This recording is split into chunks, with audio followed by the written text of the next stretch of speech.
ನೋಡಿ, ಭಾರತದ ದಿಟ್ಟ ದಾಳಿಗೆ ಲಾಹೋರ್ ತಂಡ ಭಾರತದ ದಿಟ್ಟ ದಾಳಿಗೆ ಲಾಹೋರ್ ತಂಡ ಹೊಡೆದಿದೆ. ಚಿತ್ರ ಮಾರ್ಕೆಟ್ ರಸ್ತೆಯಲ್ಲಿ ಭಾರಿ ಶಬ್ದವೊಂದು ಕೇಳಿರುವಂತದ್ದು, ಹಾಗೆ ಹೊಗೆ ಕೂಡ ಕಾಣಿಸಿಕೊಂಡಿದೆ.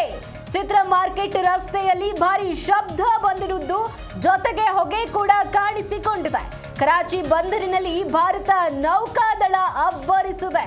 ಇದೀಗ 12ಕ್ಕೂ ಹೆಚ್ಚು ಸ್ಫೋಟಕ ಶಬ್ದ ಕೇಳಿಸಿರುವಂತದ್ದು, ನೀರಿನಲ್ಲೂ ಕೂಡ ಇದೀಗ ಸದ್ದು ಬಂದಿದೆ. ಭಾರತದ ದಿಟ್ಟ ದಾಳಿಗೆ ಲಾಹೋರ್ ತಂಡ ಹೊಡೆದಿರುವಂತದ್ದು, ಚಿತ್ರ ಮಾರ್ಕೆಟ್ ರಸ್ತೆಯಲ್ಲಿ ಭಾರಿ ಶಬ್ದವೊಂದು ಬಂದಿರುವಂತದ್ದು ಜೊತೆಗೆ ಹೊಗೆ ಕೂಡ ಕಾಣಿಸಿಕೊಂಡಿದೆ. ಕರಾಚಿ ಬಂದರಲ್ಲಿ ಇದೀಗ ಭಾರತ ನೌಕಾದಳ ಅಬ್ಬರಿಸಿದೆ ಅಂತಾನೆ ಹೇಳಬಹುದು. 12ಕ್ಕೂ ಹೆಚ್ಚು ಸ್ಫೋಟದ ಶಬ್ದ ಕೇಳಿಸಿದ್ದು ಜೊತೆಗೆ ನೀರಿನಲ್ಲೂ ಕೂಡ ಸದ್ದು ಬಂದಿದೆ.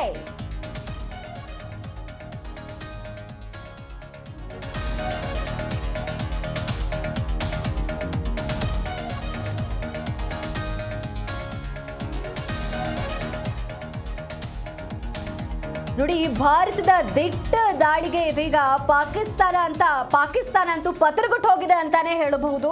ಮುಟ್ಟು ನೋಡ್ಕೊಳ್ಬೇಕು, ಆ ರೀತಿಯಾಗಿ ಭಾರತ ಪಾಕಿಸ್ತಾನಕ್ಕೆ ಕೊಡ್ತಾ ಇದೆ. ಭಾರತದ ದಿಟ್ಟ ದಾಳಿಗೆ ಮತ್ತೆ ಲಾಹೋರ್ ತಂಡ ಹೊಡೆದಿದೆ. ಯಾಕಂತ ಹೇಳಿದ್ರೆ ಚಿತ್ರ ಮಾರ್ಕೆಟ್ ರಸ್ತೆಯಲ್ಲಿ ಭಾರಿ ಶಬ್ದವೊಂದು ಕೇಳಿರುವಂತದ್ದು, ಅದರ ಜೊತೆಗೆ ಹೊಗೆ ಕೂಡ ಕಾಣಿಸಿಕೊಂಡಿದೆ. ಕರಾಚಿ ಬಂದರಿನಲ್ಲಿ ಇದೀಗ ಭಾರತ ನೌಕಾದಳ ಅಬ್ಬರಿಸಿದೆ ಅಂತಾನೆ ಹೇಳಬಹುದು. 12ಕ್ಕೂ ಹೆಚ್ಚು ಸ್ಫೋಟದ ಶಬ್ದ ಕೇಳಿಸಿದೆ ಅನ್ನುವಂಥದ್ದು ಗೊತ್ತಾಗಿದೆ. ಅದರ ಜೊತೆಗೆ ನೀರಿನಲ್ಲೂ ಕೂಡ ಸದ್ದು ಬಂದಿದೆ ಅನ್ನುವಂಥದ್ದು ಗೊತ್ತಾಗಿದೆ. ಭಾರತ ಮಾತ್ರ ಪಾಕಿಸ್ತಾನಕ್ಕೆ ಸರಿಯಾಗಿ ಪ್ರತ್ಯುತ್ತರವನ್ನ ಕೊಡ್ತಾ ಇದೆ. ಒಂದ್ ಕಡೆ ಲಾಹೋರ್ ಆಯ್ತು, ಇಸ್ಲಾಮಾಬಾದ್ ಆಯ್ತು, ಕರಾಚಿ ಆಯ್ತು. ಇದೀಗ ಪಾಕಿಸ್ತಾನದ ಪೇಶ್ವಾರ್ನಲ್ಲಿ ಭಾರಿ ಸ್ಫೋಟಗೊಂಡಿತ್ತು. ಅದಾದ ನಂತರ ಭಾರತ ಈಗ ಚಿತ್ರ ಮಾರ್ಕೆಟ್ ರಸ್ತೆಯಲ್ಲಿ ಭಾರಿ ಶಬ್ದ ಕೇಳಿರುವಂತದ್ದು. ಕರಾಚಿ ಬಂದರಿನಲ್ಲಿ ಭಾರತ ನೌಕಾದಳ ಅಬ್ಬರಿಸಿದೆ ಅಂತಾನೆ ಹೇಳಬಹುದು.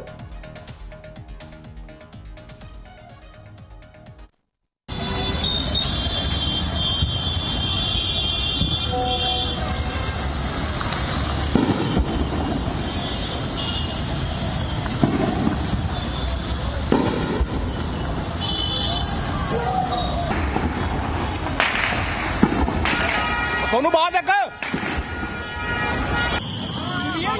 उन्हीं की है कि हाँ और ग्राउंड पे बैठ जाओ, ग्राउंड पे।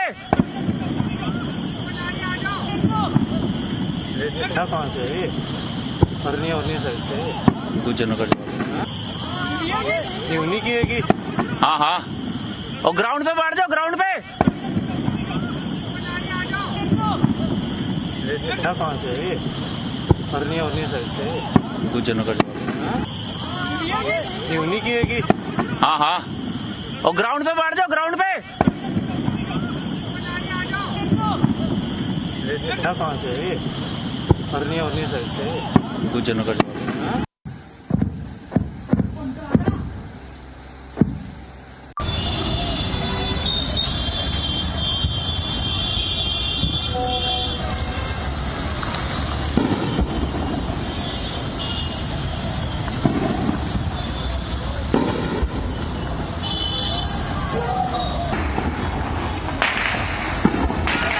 सोनू बात है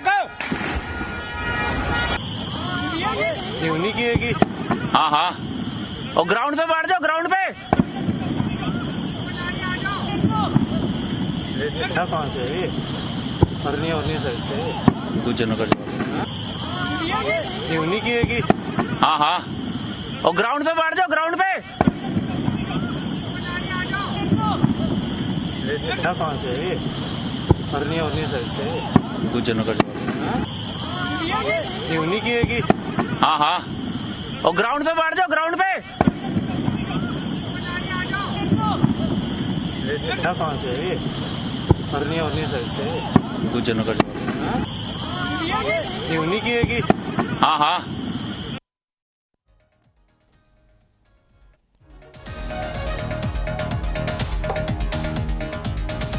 ಭಾರತದ ದಿಟ್ಟ ದಾಳಿಗೆ ಲಾಹೋರ್ ತಂಡ ಹೊಡಿತಾ ಇದೆ. ಏನು ಉಳಿಯೋದಿಲ್ಲ ಬೆಳಗ್ಗೆ ಆಗುವಷ್ಟರಲ್ಲಿ. ಮಾರ್ಕೆಟ್ ಇದೆಯಲ್ಲ, ಚಿತ್ರ ಮಾರ್ಕೆಟ್ ರಸ್ತೆಯಲ್ಲಿ ಭಾರಿ ಶಬ್ದ, ಹೊಗೆ ಕೂಡ ಇದೆ. ಕರಾಚಿ ಬಂದರಿನಲ್ಲಿ ಭಾರತ ನೌಕಾದಳ ಇದೆಯಲ್ಲ, ಅಬ್ಬರ ಮುಂದುವರಿತಾ ಇದೆ. ಯಾವುದೇ ಕಾರಣಕ್ಕೂ ಬಿಡಬಾರದು, ಬಿಡೋಂಗೆ ಇಲ್ಲ. 12ಕ್ಕೂ ಹೆಚ್ಚು ಸ್ಫೋಟದ ಶಬ್ದ ಕೇಳಿ ಬರ್ತಾ ಇದೆ. ನೀರಿನಲ್ಲೂ ಕೂಡ ಸದ್ದು. ಭಾರತದ ದಿಟ್ಟ ದಾಳಿಗೆ ಲಾಹೋರ್ ಛಿದ್ರ ಆಗೋದ್ರಲ್ಲಿ ಅನುಮಾನವೇ ಬೇಡ. ಎರಡು ಕಡೆಯಿಂದ ದಾಳಿ ಆಗ್ತಾ ಇದೆ. ಪಾಕಿಸ್ತಾನದಲ್ಲೂ ಕೂಡ ಆಗ್ತಾ ಇದೆ, ಭಾರತದ ಕಡೆಯಿಂದಲೂ ಕೂಡ ಆಗ್ತಾ ಇದೆ. ಇವತ್ತು ಇಡೀ ರಾತ್ರಿ ಈ ರೀತಿಯ ಶಬ್ದಗಳು, ದಾಳಿಗಳ ಮೇಲೆ ದಾಳಿ ಆಗ್ತಾನೆ ಇರುತ್ತೆ. ಭಾರತ ಪಾಕಿಸ್ತಾನದ ಕಟ್ಟ ಕಡೆಯ ತೂದಿಗೆ ತಲುಪ್ತಾ ಇದೆ.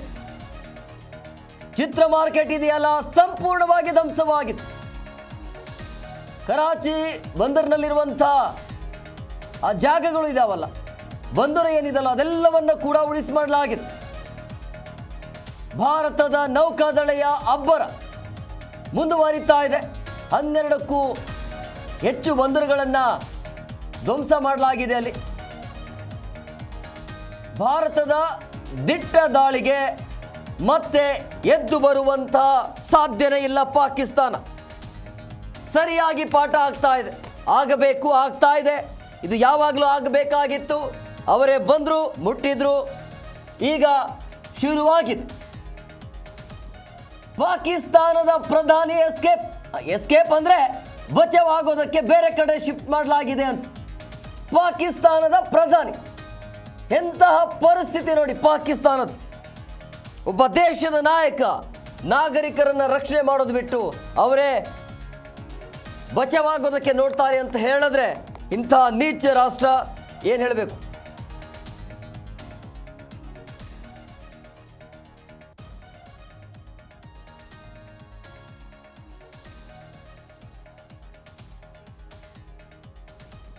ಚಿತ್ರ ಮಾರ್ಕೆಟ್ ಇದೆಯಲ್ಲ, ಅಲ್ಲಿ ಸೌಂಡು, ಶಬ್ದ ಜೋರಾಗಿದೆ. ಹಂಗಾಗಿ ಭಾರತದ ಸೇನೆ ಪಾಕಿಸ್ತಾನದ ಗಲ್ಲಿಯಲ್ಲೂ ಕೂಡ ಇದೆ. ಪಾಕಿಸ್ತಾನ ಛಿದ್ರವಾಗ್ತಾ ಇದೆ. ಬೆಳಗ್ಗೆ ನೋಡಬೇಕು, ಬೆಳಗ್ಗೆ ಗೊತ್ತಾಗತ್ತೆ. ದಯವಿಟ್ಟು ಯಾರು ಕೂಡ ಮಲ್ಕೋಬೇಡಿ. ಏನೇನಾಗ್ತಾ ಇದೆ ಅನ್ನೋದು ಕ್ಷಣದ ಮಾಹಿತಿಯನ್ನು ಕೊಡ್ತಾ ಇರ್ತೀವಿ.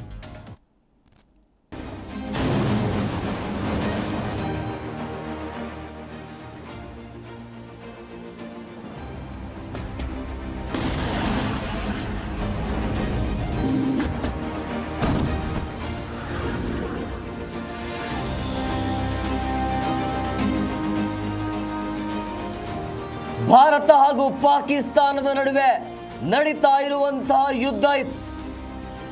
ಪ್ರಮುಖ 3 ವಿಜುವಲ್ಸ್ಗಳನ್ನು ನೀವು ಗಮನಿಸ್ತಾ ಇದ್ರಿ. ಮಧ್ಯದ ವಿಂಡೋದಲ್ಲಿ ನಮ್ಮ ಭಾರತೀಯ ನಾಗರಿಕರನ್ನು ಯಾವ ರೀತಿಯಾಗಿ ಅವರನ್ನು ಸೇಫ್ ಆಗಿ ಕರೆತರಬೇಕು, ಎಲ್ಲಿ ಅವ್ರನ್ನ ಶಿಫ್ಟ್ ಮಾಡಬೇಕು, ಅದೆಲ್ಲವೂ ಕೂಡ ಆಗ್ತಾ ಇದೆ ಭಾರತ ಸರ್ಕಾರದಿಂದ. ಇನ್ನು ನಿರಂತರವಾಗಿ ಸೈರನ್ ಮೊಳಗ್ತಾ ಇದೆ. ನೀವು ಮೊದಲ ವಿಡಿಯೋದಲ್ಲಿ ನೋಡ್ತಾ ಇದ್ರಿ, S-400 ಕ್ಷಿಪಣಿ ಅದು ಎಲ್ಲವನ್ನ ವಾಚ್ ಮಾಡ್ತಾನೆ ಇರುತ್ತೆ. ಅಂದರೆ ಆಪೋನೆಂಟಿಂದ ಏನಾದರೂ ಬಂದಿದೆ ಆದಲ್ಲಿ 300 ಕಿಲೋಮೀಟರ್ ದೂರದಲ್ಲಿ ಅದನ್ನು ಹೊಡೆದಾಕತ್ತೆ. ಆ ರೀತಿಯ ಕ್ಷಮತೆ ಇರುವಂಥ ಭಾರತೀಯ ಸೇನೆಯ ಒಂದು ಪವರ್ಫುಲ್ ಕ್ಷಿಪಣಿ.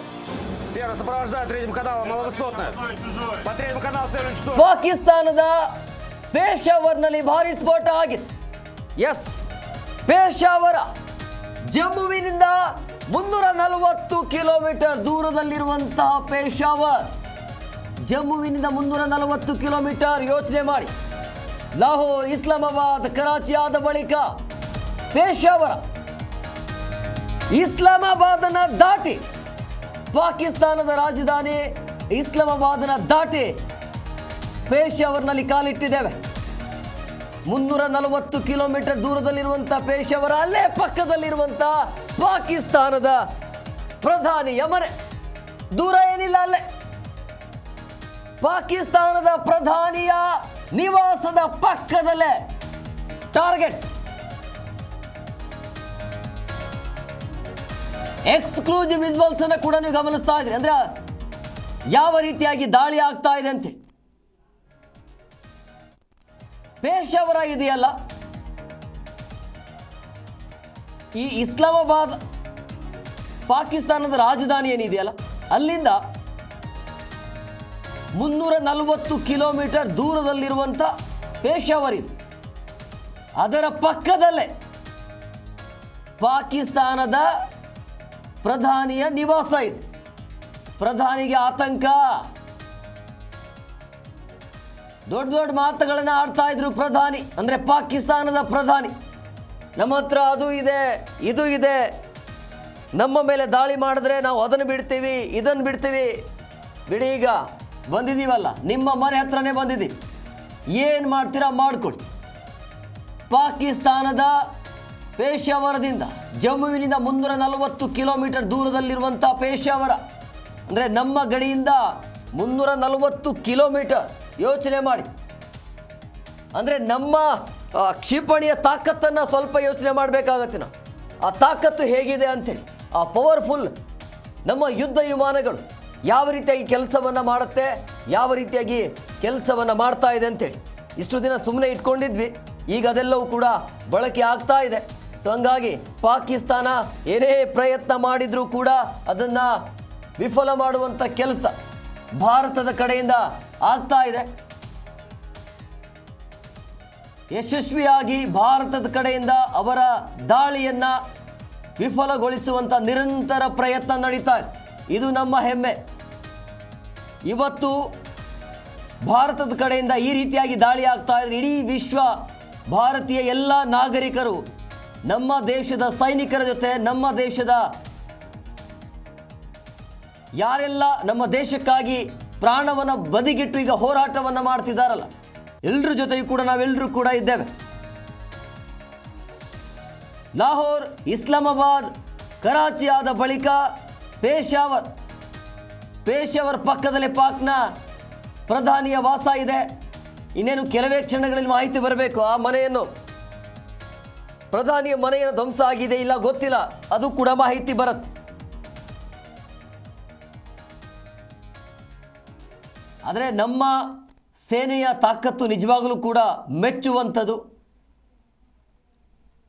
ಅಂದರೆ ಪಾಕಿಸ್ತಾನದ ಕಡೆಯಿಂದ ಬರ್ತಾ ಇರುವಂಥ ದಾಳಿ ಇದೆಯಲ್ಲ, ಆ ಮಿಸೈಲ್ಸ್ ಏನು ಬರುತ್ತಲ್ಲ, ಯುದ್ಧ ವಿಮಾನಗಳು, ಅದೆಲ್ಲವನ್ನ ತಡೀತಾ ಇರುವಂಥ ಭಾರತದ ಸೇನೆ ಹೊಡೆದು ಹಾಕ್ತಾ ಇದೆ. ಇನ್ನು ಏನು ಮಾಡೋಕ್ಕಾಗತ್ತೆ ಪಾಕಿಸ್ತಾನಕ್ಕೆ? ಯಾಕೆ ನಾವು ಗೆಲ್ಲಲ್ಲ, ಮುಟ್ಟಕ್ಕೂ ಕೂಡ ಆಗಲ್ಲ ಅಂತ ಗೊತ್ತಿದ್ರೂ ಕೂಡ ಪಾಕಿಸ್ತಾನ ಯಾಕೆ ಪದೇ ಪದೇ ಕಾಲು ಕೆರ್ಕೊಂಡು ಬರ್ತಾ ಇದೆ? ಈಗ ಆಯ್ತು, ಮುಗೀತು ಅವ್ರ ಕತೆ. ಬೆಳಗ್ಗೆ ನೋಡಿ, ನೀವು ಬೆಳಗ್ಗೆ ಗೊತ್ತಾಗತ್ತೆ ನ್ಯೂಸು, ಬೆಳಗ್ಗೆ ಅಧಿಕೃತವಾಗಿ ಮಾಹಿತಿ ಸಿಗತ್ತೆ ಎಲ್ಲೆಲ್ಲಿ ಏನೇನಾಯಿತು, ಎಲ್ಲೆಲ್ಲಿ ಟಾರ್ಗೆಟ್ ಆಯಿತು ಅಂಥೇಳಿ. ಜಮ್ಮು ಕಾಶ್ಮೀರದಿಂದ 340 ಕಿಲೋಮೀಟರ್ ದೂರದಲ್ಲಿರುವಂಥ ಪೇಶಾವರಕ್ಕೆ ಹೋಗಿ ನಾವು ಅಲ್ಲಿ ಹೊಡೆದು ಹಾಕ್ತೀವಿ ಅಂತ ಹೇಳಿದ್ರೆ ನಮ್ಮ ತಾಕತ್ತು ಏನು ಅನ್ನೋದನ್ನು ಈಗಲಾದರೂ ಪಾಕಿಸ್ತಾನ ಅರ್ಥ ಮಾಡ್ಕೊಳ್ಬೇಕಾಗತ್ತೆ. ಆಲ್ಮೋಸ್ಟ್ ಅಲ್ಲಿ ಅರ್ಧ ಪಾಕಿಸ್ತಾನ ಉಳಿಸಾಗಿದೆ ಅಂತಲೇ ಅನಿಸ್ತಾ ಇದೆ. ಪೂರ್ಣ ಪ್ರಮಾಣದ ಯುದ್ಧ ಇದು, ನನಗೆ ಹಂಗೆ ಅನಿಸ್ತಾ ಇದೆ. ಪೂರ್ಣ ಪ್ರಮಾಣದ ಯುದ್ಧ ಆರಂಭ ಆಗ್ತಾ ಇದೆಯಾ ಅಂತೇಳಿ. ಯಾಕೆ ಅಂತ ಹೇಳಿದ್ರೆ ಎರಡೂ ಕಡೆಯಿಂದ ಆಗ್ತಾ ಇದೆ ದಾಳಿ. ಭಾರತೀಯ ಸೇನೆ ಮಾಡ್ತಾ ಇರುವಂಥ ಕೆಲಸ ಕಾರ್ಯಗಳು ಇದೆಯಲ್ಲ, ಭಾರತದ ನಾಗರಿಕರನ್ನು ಒಂದು ಕಡೆ ರಕ್ಷಣೆ ಮಾಡುವಂಥ ಕೆಲಸ ನಿರಂತರವಾಗಿ ನಡೀತಾ ಇದೆ. ಮುಂಜಾಗ್ರತಾ ಕ್ರಮವಾಗಿ ಬೇರೆ ಬೇರೆ ಜಿಲ್ಲೆಗಳಲ್ಲಿ, ಬೇರೆ ಬೇರೆ ಭಾಗದಲ್ಲಿ ಎಲ್ಲೆಲ್ಲಿ ಬ್ಲಾಕ್ಔಟ್ ಮಾಡಬೇಕು ಅದೆಲ್ಲವೂ ಕೂಡ ಆಗ್ತಾ ಇದೆ. ಅದು ಮುಖ್ಯ ಆಗತ್ತೆ ನಮಗೆ. ದೇಶದ ನಾಗರಿಕರನ್ನು ಸುರಕ್ಷಿತವಾಗಿ ಇಡಬೇಕು ಅನ್ನೋದು, ಆ ಕೆಲಸ ದೇಶದಿಂದ, ಪ್ರಧಾನಿ ಮೋದಿಯಿಂದ ಆಗ್ತಾ ಇದೆ. ಇದೆಲ್ಲ ಪ್ಲಾನ್ ಮಾಡಿಕೊಂಡೇ ಇದ್ವಿ, ಅದನ್ನು ಈಗ ಬಳಸ್ಕೊಳ್ಳಾಗ್ತಾ ಇದೆ.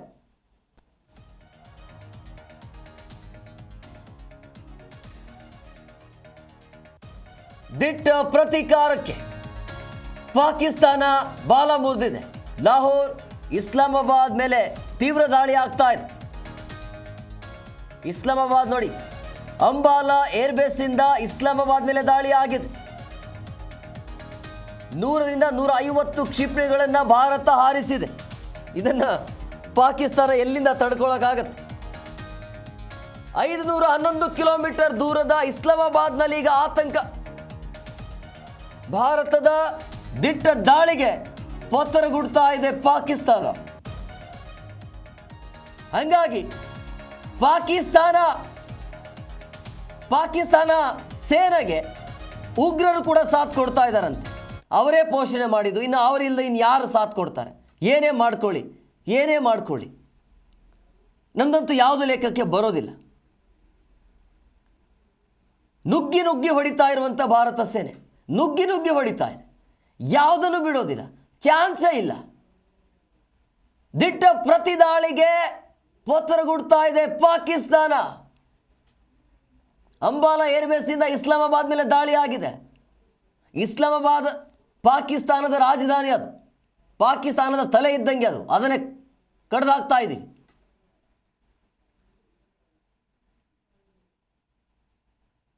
ಎಲ್ಲೂ ಬಿಡಲ್ಲ, ಯಾವುದೇ ಪ್ರದೇಶವನ್ನು ಭಾರತದ ಸೇನೆ ಬಿಡೋದಿಲ್ಲ. ಇಡೀ ವಿಶ್ವದಲ್ಲೇ 4ನೇ ಅತಿ ದೊಡ್ಡ ಆರ್ಥಿಕತೆಯಲ್ಲಿ ಇರುವಂಥ ಭಾರತ, ಸೈನ್ಯದ ವಿಚಾರ ಅಂತ ಬಂದಾಗ 4ನೇ ಸ್ಥಾನದಲ್ಲಿದ್ದೇವೆ. ಬಲಿಷ್ಠ ರಾಷ್ಟ್ರ, ಊಟಕ್ಕಿಲ್ಲದೆ ಇರುವಂಥ ರಾಷ್ಟ್ರ, ಅದನ್ನು ಸುಮ್ಮನೆ ಬಿಡೋಕ್ಕಾಗತ್ತಾ? ತಿನ್ನಕ್ಕೆ ಅನ್ನ ಇಲ್ಲ ಈ ನನ್ನ ಮಕ್ಕಳಿಗೆ, ನಿರಂತರವಾಗಿ ದಾಳಿ ಮಾಡೋಕ್ಕಾಗತ್ತಾ ಭಾರತದ ಮೇಲೆ? ಭಾರತದ ಪವರ್ ಏನು ಅಂತ ಗೊತ್ತಾ ನಿಮಗೆ? ಒಂದಾದರೂ ಪಾಕಿಸ್ತಾನ ಇದುವರೆಗೂ ಸುಮಾರು ದಾಳಿ ಮಾಡಿದೆ. ಅಂದರೆ ಈ ಕ್ಷಿಪಣಿಗಳ 200 ಕ್ಷಿಪಣಿಗಳನ್ನು ಒಮ್ಮೆ ಬಿಟ್ಟಿದೆ ಪಾಕಿಸ್ತಾನ ಭಾರತದ ಮೇಲೆ. ಒಂದು ಕೂಡ ಟಚ್ ಮಾಡೋಕ್ಕಾಗಲಿಲ್ಲ. ಎಲ್ಲವನ್ನ ಆಕಾಶದಲ್ಲಿ ಹೊಡೆದಾಯ್ತು, ಎಲ್ಲವನ್ನ. ಇದ್ಯಾವುದು ತೋರಿಕೆನಾ? ನೀವು ಏನು ಮಾಡಿದ್ರು ಏನು ಮಾಡೋಕ್ಕಾಗಲ್ಲ ಅಂತ ಗೊತ್ತಿದ್ರು ಕೂಡ ಏನು ತೋರಿಕೆನಾ ಇದು?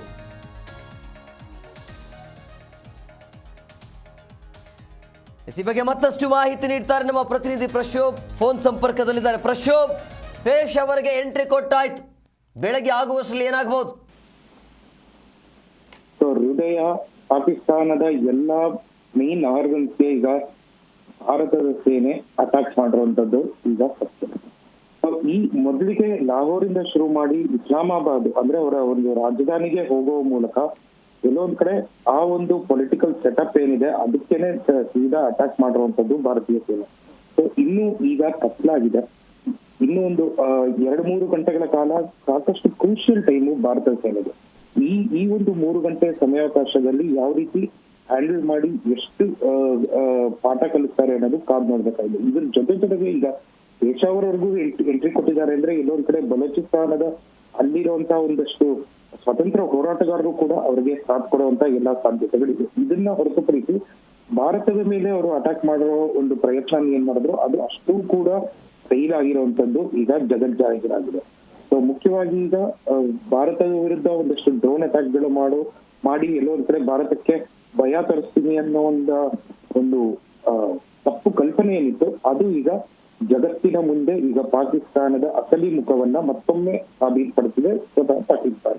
ಸೊ ಒಟ್ಟಾರೆಯಾಗಿ ಹೇಳ್ಬೇಕು ಅಂದ್ರೆ ಈಗ ಸದ್ಯಕ್ಕೆ ಭಾರತ ಈಗ ಅಪ್ಪರ್ ಹ್ಯಾಂಡ್ ತಗೊಂಡಿದೆ ಈ ಒಂದು ಸಂಘರ್ಷದಲ್ಲಿ. ಸೊ ಮುಂದೆ ಇನ್ನ ಒಂದು 2-3 ಗಂಟೆಗಳ ಕಾಲ ಯಾವ ರೀತಿ ಆರ್ಮಿ ಆಕ್ಷನ್ ತಗೊಳುತ್ತೆ, ಯಾಕಂತ ಹೇಳಿದ್ರೆ ಒಂದು ಜವಾಬ್ದಾರಿಯುತ ಮಾಧ್ಯಮವಾಗಿ ಈಗ ಭಾರತದ ಸೇನೆ ಎಲ್ಲೆಲ್ಲಿ ಸ್ಟೇಷನ್ ಆಗಿದೆ, ಯಾವ ರೀತಿ ಕಾರ್ಯಾಚರಣೆ ಆಗ್ತಾ ಇದೆ ಅನ್ನೋದು ಹೇಳೋದು ಅಷ್ಟು ಸರಿಯಲ್ಲ. ಯಾಕೆಂತ ಹೇಳಿದ್ರೆ 26/11 ಅಟ್ಯಾಕ್ ಆದಂತಹ ಸಂದರ್ಭದಲ್ಲಿ ಸಾಕಷ್ಟು ಹೆಸರು ಮಾಡಿದಂತ ಒಬ್ಬ ಪತ್ರಕರ್ತೆ SPG ಕಮಾಂಡೋಸ್ ಎಲ್ಲೆಲ್ಲಿ ಲ್ಯಾಂಡ್ ಆಗ್ತಾ ಇದಾರೆ ಆ ಮೂಲಕ ಲೈವ್ ಕವರೇಜ್ ಕೊಡ್ತಾ ಹೋದಂತ ಸಂದರ್ಭದಲ್ಲಿ ಎಲ್ಲೊಂದ್ ಕಡೆ ಉಗ್ರರಿಗೆ ಇದು ಒಂದು ಈಸಿ ಆಗ್ತಾ ಹೋಯ್ತು.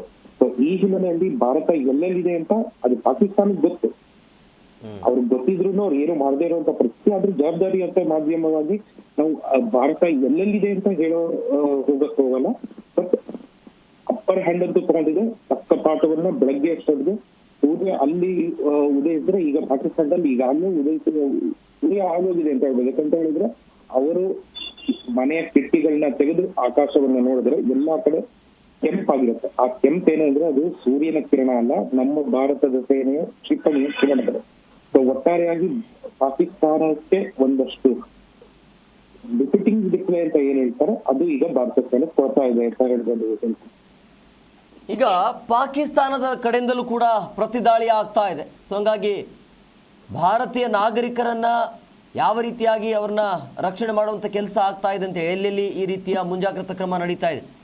ಈಗಾಗಲೇ ಈ ಒಂದು ಮುಂಜಾಗ್ರತಾ ಕ್ರಮವನ್ನ ಆಗ್ಲೇ 2 ದಿವಸದ ಹಿಂದೆನೆ ಭಾರತದ ಸೇನೆ ಅಲ್ಲಿಯ ಸ್ಥಳೀಯ ಅಥಾರಿಟಿಗಳು ಅಂದ್ರೆ ಅಲ್ಲಿನ ಪಂಚಾಯತಿ ಆಗಿರ್ಬೋದು, ಅಲ್ಲಿನ ಲೋಕಲ್ ಡಿಸ್ಟ್ರಿಕ್ಟ್ ಅಥಾರಿಟೀಸ್ ಆಗಿರ್ಬೋದು, ಇವರ ಜೊತೆ ಒಂದಷ್ಟು ಚರ್ಚೆಗಳನ್ನ ಮಾಡಿ ಎಲ್ಲೆಲ್ಲಿ ಸೂಕ್ಷ್ಮ ಪ್ರದೇಶಗಳಿದೆ, ಪಾಕಿಸ್ತಾನ ಒಂದು ವೇಳೆ ದಾಳಿ ಮತ್ತೆ ಎಲ್ಲೆಲ್ಲಿ ಹೊಡೆತ ಬೀಳ್ಬೋದು ಅನ್ನೋ ಒಂದು ನಕ್ಷೆನ ಈಗಾಗಲೇ ತಯಾರು ಮಾಡಿ ಅಲ್ಲಿಂದ ಸ್ಥಳಾಂತರ ಮಾಡೋದು ಈಗಾಗಲೇ ಗೊತ್ತಾಗಿದೆ. ಸೊ ಈ ಹಿನ್ನೆಲೆಯಲ್ಲಿ ಪಾಕಿಸ್ತಾನ ಈಗಾಗಲೇ ಇಷ್ಟೇ ದಾಳಿ ನಡೆದ್ರು ಕೂಡ ಯಾವುದೇ ಕ್ಯಾಶುಯಾಲಿಟಿ ಈವರೆಗೂ ಯಾಕೆ ರಿಪೋರ್ಟ್ ಆಗಿಲ್ಲ ಅಂದ್ರೆ ಈಗಾಗಲೇ ನಮ್ಮ ಭಾರತೀಯ ಸೇನೆ ಎಲ್ಲಾ ರೀತಿಯ ಪ್ರಿಕಾಷನರಿ ಮೆಷರ್ ಈಗಾಗಲೇ ತಗೊಂಡಿದೆ. ಸೊ ಈ ಹಿನ್ನೆಲೆಯಲ್ಲಿ ಗಡಿ ರಾಜ್ಯಗಳಲ್ಲಿ ಇರುವಂತಹ ಗಡಿಗೆ ಅಂಟಿಕೊಂಡಿರುವಂತಹ ಊರುಗಳಲ್ಲಿ ಯಾವ್ದಾವ್ದು ಸಾಧ್ಯವಾಗಿ ಈಸಿ ಟಾರ್ಗೆಟ್ ಅಂತ ಯಾವ್ದಾವ್ದು ಅವ್ರು ಅನ್ಕೊಂಡಿದ್ರು ಅದ್ಯಾವ್ದು ಈಗ ಅವ್ರಿಗೆ ಈಸಿ ಟಾರ್ಗೆಟ್ ಆಗಿಲ್ಲ. ಅವ್ರು ಏನೇ ಟಾರ್ಗೆಟ್ ಮಾಡಿದ್ರು ಅದು ಅವರಿಗೆ ಒಂದು ಸೂಸೈಡ್ ಆಗಿ ಪರಿಣಮಿಸಿದೆ. ಸೊ ಒಟ್ಟಾರೆಯಾಗಿ ಹೇಳ್ಬೇಕಂದ್ರೆ ರಾಜಸ್ಥಾನ, ಗುಜರಾತ್, ಪಂಜಾಬ್ ಹಾಗೂ ಜಮ್ಮು ಕಾಶ್ಮೀರ ಪ್ರಾಂತ್ಯದಲ್ಲಿ ಗಡಿ ಜಿಲ್ಲೆಗಳು ಅಂತ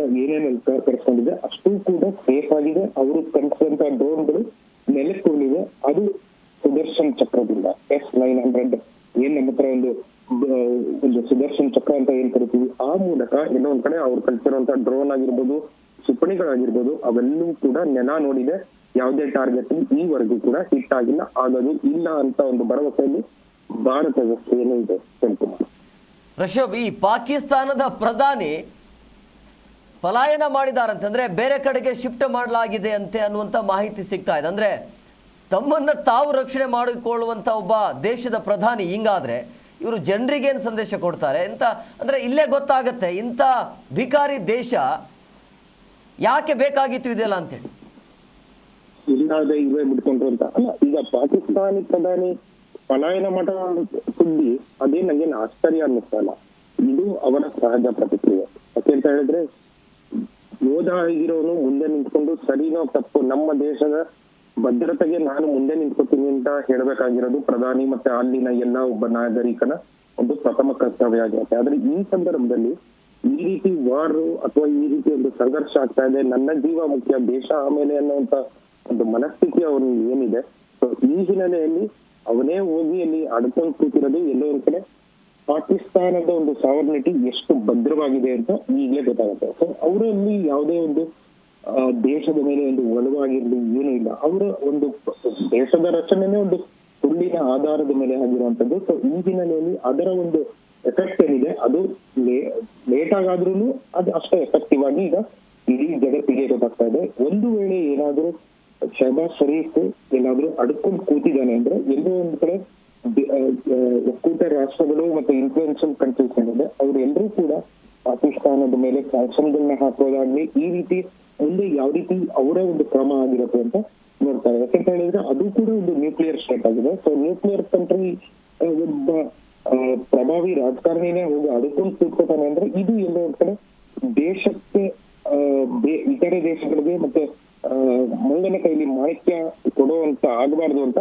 ಕೇವಲ ಭಾರತ ಮಾತ್ರ ಅಲ್ಲ ಎಲ್ಲ ರಾಷ್ಟ್ರಗಳು ಕೂಡ ಆ ಒಂದು ನಿಟ್ಟಿನಲ್ಲಿ ಒಂದಷ್ಟು ಕ್ರಮಗಳನ್ನ ಕೈಗೊಳ್ಳೋದು ಸಹಜವಾಗಿರುತ್ತೆ. ಪ್ರಶೋಭ್, ಈಗ ಈ ಪಾಕಿಸ್ತಾನ ಪದೇ ಪದೇ ದಾಳಿ ಅಂದರೆ ನಾವು ಸೋಲ್ತೀವಿ ಅಂತ ಗೊತ್ತಿದ್ರು ಕೂಡ ನಾವು ಹೇಗೆ ಜನರಿಗೆ ಮುಖ ತೋರಿಸ್ಕೊಳ್ಳಿನಿ ಅನ್ನುವಂಥ ಒಂದು ಕಾಟಾಚಾರಕ್ಕಾಗಿ ಮಾಡ್ತಾ ಇರೋದಾ ಅಥವಾ ಆ ಒಂದು ಅಂದರೆ ಹೇಗೆ ನಾವೇನು ಉತ್ತರ ಕೊಡಬೇಕು ಜನರಿಗೆ ಅಂತೇಳಿ? ಯಾಕಂದರೆ ಅಲ್ಲಿರುವಂಥ ನಾಗರಿಕರು ಕೂಡ ಹೇಳ್ಬೋದಲ್ಲ, ಯಾಕೆ ನೀವು ಪ್ರತ್ಯುತ್ತರ ಕೊಡ್ತಾ ಇಲ್ಲ, ಯಾಕೆ ಪ್ರತ್ಯುತ್ತರ ಕೊಡ್ತಾ ಇಲ್ಲ ಅನ್ನೋಂಥ ಕಾರಣಕ್ಕಾಗಿ ಅವರೇ ಹಿಂಗೆ ಮಾಡ್ಕೊಳ್ತಾ ಇರೋದಾ ಹೇಗೆ ಅಂತೇಳಿ? ನಾಗರಿಕರು ಯಾರಿಗೆ ಅಂತ ಕೇಳಿದೆ ಅಂದ್ರೆ ಪಾಕಿಸ್ತಾನ ನಾಗರಿಕರು ಕೇಳಬಹುದಲ್ಲ, ಭಾರತದ ಯುದ್ಧ ವಿಮಾನಗಳು ನಮ್ಮ ಮೇಲೆ ಅಟ್ಯಾಕ್ ಮಾಡಿದಾಗ ನೀವೇನ್ ಮಾಡ್ತಾ ಇದ್ರಿ ಅಂತೇಳಿ ಆ ಒಂದು ಫ್ರಸ್ಟ್ರೇಷನ್. ಅದ ಯಾರಿಗೆ ಕೇಳ್ಬೇಕು? ಪ್ರಧಾನಿ ಕೇಳ್ಬೇಕಾ, ಆರ್ಮಿ ಕೇಳ್ಬೇಕಾ? ಅದೇ ಕನ್ಫ್ಯೂಷನ್ ಇರೋದು. ಅಲ್ಲಿನ ಪ್ರೋಗ್ರಾಮ್ ಪೊಲಿಟಿಕಲ್ ಸೆಟಪ್ ಏನಿದೆ ಆ ಹೈಬ್ರಿಡ್ ಗವರ್ಮೆಂಟಿನ ಸೆಟಪ್ಪೇ ಆ ರೀತಿ ಇದೆ. ಯಾರಿಗೆ ಕೇಳ್ಬೇಕು ಅಂತ ಗೊತ್ತಿಲ್ಲ. ಅಲ್ಲಿನ ನಾಗರಿಕರು ನಮ್ಮನ್ನ ರಕ್ಷಣೆ ಮಾಡೋದು ಆರ್ಮಿನ ಅಥವಾ ಸರ್ಕಾರನ ಅಥವಾ ದೇಶದ ಒಕ್ಕೂಟ ವ್ಯವಸ್ಥೆನ ಯಾವುದೂ ಕೂಡ ಅಲ್ಲಿ ಅವರಿಗೆ ಅವರ ದೇಶ ಫಾರ್ಮ್ ಆಗಿ 75 ವರ್ಷ ಕಳೆದ್ರೂ ಕೂಡ ಈವರೆಗೂ ಕೂಡ ಈ ಒಂದು ವಿಷಯಕ್ಕೆ ನಮಗೆ ಯಾರು ಜವಾಬ್ದಾರರು ಅನ್ನುವಂತ ಒಂದು ಕ್ಲಾರಿಟಿ ಈವರೆಗೂ ಕೂಡ ಅಲ್ಲಿನ ನಾಗರಿಕರಿಗೆ ಸಿಗ್ತಿಲ್ಲ. ಸೊ ಈ ಹಿನ್ನೆಲೆಯಲ್ಲಿ ಈ ರೀತಿ ಅಟ್ಯಾಕ್ ಗಳಾದಾಗ ಸಹಜವಾಗಿ ಅವರು ಕೇಳಲೇಬೇಕಾಗಿರುತ್ತೆ. ಆದ್ರೆ ಯಾರಿಗೆ ಕೇಳ್ಬೇಕು ಅನ್ನೋ ಒಂದು ಗೊಂದಲದಲ್ಲಿ ಪಾಕಿಸ್ತಾನದ ನಾಗರಿಕರಿದ್ದಾರೆ. ಆರ್ಮಿ ಅವರೇ ಒಂದು ಸರ್ವಾಧಿಕಾರಿ ಅಂತಾರೆ. ಆದ್ರೆ ಅಲ್ಲಿ ಎಲೆಕ್ಷನ್ ನಡೆಯುತ್ತೆ, ಎಲೆಕ್ಷನ್ ಅಲ್ಲಿ ಒಬ್ರು ಗೆಲ್ತಾನೆ, ಅವನು ಪ್ರಧಾನಿ ಆಗ್ತಾನೆ, ಅವನು ಇದಕ್ಕಿದ್ದಂಗೆ ರಾಷ್ಟ್ರಪತಿನೂ ಆಗುತ್ತಾನೆ ಅಲ್ಲಿ. ಎಲ್ಲೋ ಒಂದ್ ಕಡೆ ಈ ಒಂದು ಗೊಂದಲ ಮತ್ತೆ ಕನ್ಫ್ಯೂಷನ್ ಪಾಕಿಸ್ತಾನದಲ್ಲಿ ಫ್ರಮ್ ಡೇ ಒನ್ ಕೂಡ ಇದೆ. ಪಾಕಿಸ್ತಾನ ರಚನೆ ಆಗುವಂತ ಸಂದರ್ಭದಲ್ಲಿ ಮೊಹಮ್ಮದ್ ಅಲಿ ಜಿನ್ನಾ ಸಾಯುವಂತ ಸಂದರ್ಭದಲ್ಲೂ ಕೂಡ ಅವರ ದೇಶದ ರಾಜಕಾರಣಿಗಳೇ ಜಿನ್ನಾಯನ್ನು ಸಪೋರ್ಟ್ ಬಂದಿಲ್ಲ. ಸೊ ಇದೆಲ್ಲ ಹೇಳ್ಕೊಂಡು ಹೋದ್ರೆ ಇತಿಹಾಸದಲ್ಲೇನೆ ಪ್ರತಿಯೊಂದು ನಿದರ್ಶನಗಳು ಕೂಡ ಪ್ರೂಫ್ ಒಂದೊಂದು ಕೂಡ ಇತಿಹಾಸ ಕೂಡ ಪಾಕಿಸ್ತಾನ ಒಂದು ಸುಳ್ಳಿನ ಆಧಾರದ ಮೇಲೆ ಆ ದೇಶ ಫಾರ್ಮ್ ಆಗಿರೋದು ಅಂತ ಎಲ್ಲೋ ಒಂದ್ ಕಡೆ ಪ್ರತಿಯೊಂದಕ್ಕೂ ಪ್ರೂಫ್ ಇದೆ. ಸೊ ಈ ಹಿನ್ನೆಲೆಯಲ್ಲಿ ಈವರೆಗೂ ಕೂಡ ಆಸಿಮ್ ಮುನೀರ್ ಎಲ್ಲಿದ್ದಾನೆ ಯಾರಿಗೂ ಗೊತ್ತಿಲ್ಲ. ಈಗ ಬರ್ತಾ ಇರುವಂತ ಮೂಲಗಳ ಪ್ರಕಾರ ಶಹಬಾಜ್ ಶರೀಫ್ ಎಲ್ಲೋ ಅಡ್ಕೊಂಡು ಕೂತಿದ್ದಾನೆ ಅಂತ. ಇದು ಒಂದು ದೇಶನ ಅಂತ ಅಲ್ಲಿನ ನಾಗರಿಕರು ಸಹಜವಾಗಿ ಪ್ರಶ್ನೆಯನ್ನ ಕೇಳ್ತಾರೆ. ಆದ್ರೆ ಅವರು ಮಾಡಿರುವಂತ ಒಂದೇ ಒಂದು ತಪ್ಪು ಅಂದ್ರೆ ಅಲ್ಲಿ ಹುಟ್ಟಿರುವಂತದ್ದು ಅಂತ ಅವ್ರಿಗೆ ಈಗ ಗೊತ್ತಾಗ್ತಾ ಇದೆ. ಎಸ್, ಓಕೆ, ಥ್ಯಾಂಕ್ ಯು ಪ್ರಶೋಭ್ ನಿಮ್ಮೆಲ್ಲ ಡೀಟೇಲ್ಸ್ಗಾಗಿ.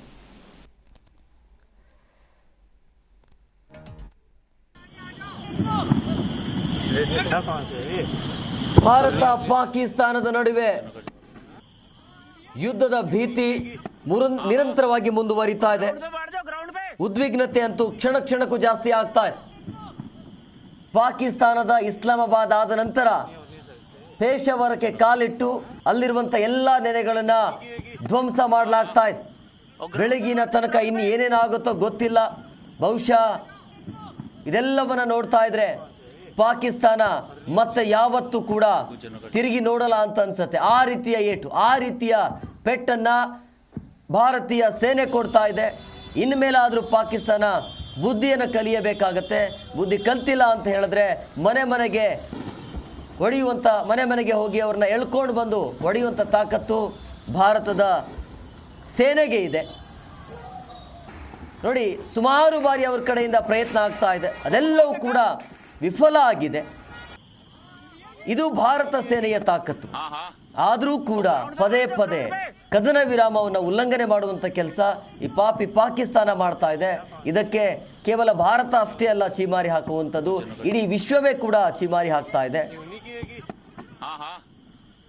ಆರಂಭದಲ್ಲಿ ಪಾಕಿಸ್ತಾನನೇ ಹೇಳುತ್ತೆ, ಉಗ್ರರು ನಾವು ಅವ್ರನ್ನ ಪೋಷಣೆ ಮಾಡ್ತಾ ಇಲ್ಲ, ಅವರು ನಮಗೂ ಯಾವುದೇ ರೀತಿಯಾಗಿ ಸಂಬಂಧ ಇಲ್ಲ ಅಂತೇಳಿ. ಆದರೆ ಈಗ ಪಾಕಿಸ್ತಾನದ ಸೇನೆಯ ಜೊತೆಗೆ ಉಗ್ರರು ನಿಲ್ತಾರೆ ಅಂತ ಹೇಳಿದ್ರೆ ಏನು ಹೇಳಬೇಕು? ग्राउंड पे बैठ जाओ, ग्राउंड पे। क्या कहाँ से है ये? अरनिया साइड से कुछ न